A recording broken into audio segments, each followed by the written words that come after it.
Hello friends बरायबाय माय बर' tech चेनेलनि गेजेरजों नोंथांमोनखौ आसा खालामो नोंथांमोना बयबो मोजाङैनो दङ। दायो बे एडभार्टाइजमेन्टआ जाहैबाय मोनसे आसाम पुलिसनि आन्डाराव दायो जा मोनसे अफिसियेल साइटआवनो जोङो SLBRP बेनि आन्डारावनो गासैबो माखासे बे नटिफिकेसनखौ मोननो हादों अक्ट'बर 7 थारिखनिफ्राय। दायो बयबो मिथिखागौ नाथाय थेवब्लाबो दिनै जों एसे रायलायगोन बेयो जाबाय साफाइकर्मचारि बेफोरबादि माखासे भेरियास पस्ट बेनि सायाव जों रायलायगोन। बेहाय साफाइकर्मचारि पस्ट बेयो जाहैबाय मा पस्टनि एबा मा डिपार्टमेन्टनि आन्डाराव दङ जों बेखौ नायनो हायो। आसाम पुलिसनि आन्डाराव दङ, बेनिफ्राय कमान्ड' बेटेलियन्स, बेनिफ्राय प्रिजन डिपार्टमेन्ट्स, बेनिफ्राय फरेन्सिक साइन्स बे डिपार्टमेन्टआव गुबुन गुबुन डिपार्टमेन्टआव गुबुन गुबुन माखासे कर्मचारि एबा पस्टफोर ओंखारनानै फैदों बेखौ जोङो नायगोन फारियै। आरो बेफोर गासैबो मोनफ्रोमबो माखासे पस्टफोरानो जाहैबाय आन्डार 5563 बे जेनेरेल पस्ट एबा भेकेन्सिनि गेजेरावनो जागोन। लोगोफोर जों गोजौआव नुनो मोन्दों बेवहाय 5563 बेनि सिङावनो गोबां SI आरो कनस्टेबल AB UB बेनिफ्राय कमान्ड' SI कमान्ड' बेफोराव गासैबो बेनि आन्डारावनो जाजोबगोन। लोगोफोर गासैबो खथा दंजोबखायो बेवहाय बेनि भेकेन्सिया माने रानजोबनाय एबा बुफ्लेजोबनाय। बेनि थाखायनो जोङो खस्थ' खालामनांगोन आरो दानिफ्रायनो नाजानांगोन बेनि माखासे। दायो बेनि लास्ट डेटखौथ' जों मिथिखाबाय बियो गासैबो सेम 15 तारिख 10 मास बेनिफ्राय स्टार्ट जानानै नभेम्बरनि 1 तारिखसिम बेनि एप्लाइआ सोलिगोन। बेनिफ्राय एप्लिकेसन फिस बेहाय जेबो नाङा, जोंहा ST हिसाबै ओरैनोबाबो एगजामसन दंखायो बेखौ नोंथांमोना जेबो सिन्था खालामनाङा। बेनिफ्राय डिटेल्स अफ भेकेन्सि जों साफाइकर्मचारियाव माबायदि दङ बेखौ जों नायगोन बेनि भेकेन्सिफोरखौ। बेहाय टटेल दङ मानो आन्डार आसाम पुलिसनि सिङाव 30 टटेल मेल फिमेल। मेलआ जाहैबाय 27, फिमेलआ जाहैबाय 3। बेनिफ्राय 2 पस्ट बेयो जाहैबाय अनलि फर मेल केन्डिडेट्स, बेयो जाहैबाय कमान्ड' बेटेलियन्सनि आन्डाराव साफाइकर्मचारि।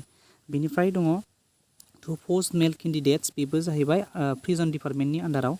बेनिफ्राय 3 पस्ट मेल केन्डिडेट अनलि बेयो सुइपार डिरेक्टर अफ फरेन्सिक साइन्स बेनि सिङाव आरोना नोंथांमोना। दाना बिनि एलिजिबिलिटि क्राइटेरियाया गुबुन माखासे पस्टनिफ्राय जुदा, बियो जाहैबाय ट्रेडमेन्सो नालाय बिनि माखासे फिजिकेलि स्टेन्डार्डफ्राबो बेलेग जागोन।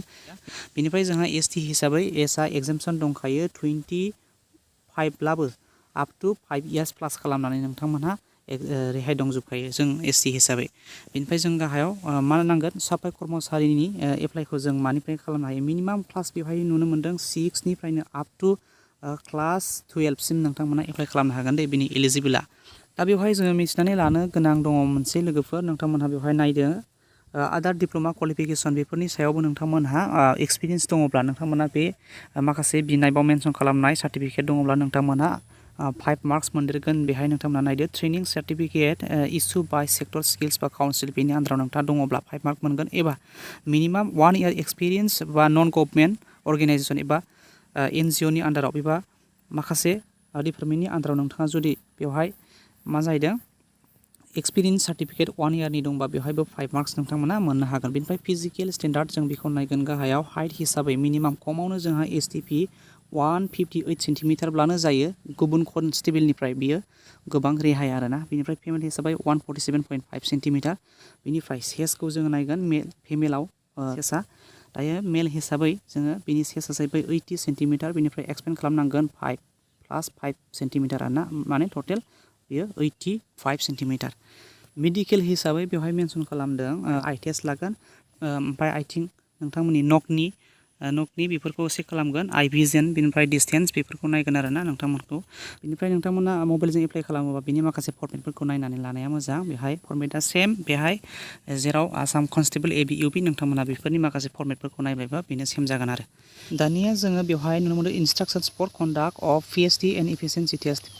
फेड एबा PhD इफिसिएन्सि टेस्ट नोंथांमोनखौ ट्रेडनि सायाव माखासे खामानि बे प्रजेक्टनि आन्डाराव मावनो होगोन, नोंथांमोनखौ टेस्ट लागोन। बेनिफ्राय नोंथांमोना बिनि माखासे प्रसेसफोरखौ होनो नांगोन आरोना, जाय बिनि टेस्टखौ होनो नांगोन। जायफोर नोंथांमोना जेरैहाय कुक, साफायाला बायदिसिना नोंथांमोना एप्लाइ खालामोना, नोंथांमोना कुकआव नोंथांमोनखौ बेहाय एग्जाम लागोन। नोंथांमोना बिनि प्रेक्टिकेल खामानिखौ बेवहाय देखायनांगोन आरोना, नोंथांमोननि प्रफेसनेल खामानिखौ बेहाय फाइनेल मेरिट लिस्ट हिसाबै बेहाय बे एग्जामा 50 मार्क्सनि जागोन। बेनिफ्राय फार्स्ट मार्कआ बेहाय 33 मोनथारनो नांगोन आरो नोंथांमोना। दायो नोंथांमोना बुजिनो मोनबाय बेहाय गासैबो माखासे प्रसेसफोरखौ बारबोखांनानै नोंथाङा मार्कखौ बेसेबां मोनो लास्टआव नोंथांमोननि बे मार्कनि सायाव सोनारगोन बिनि लिस्टआ एबा मेरिट लिस्टआ।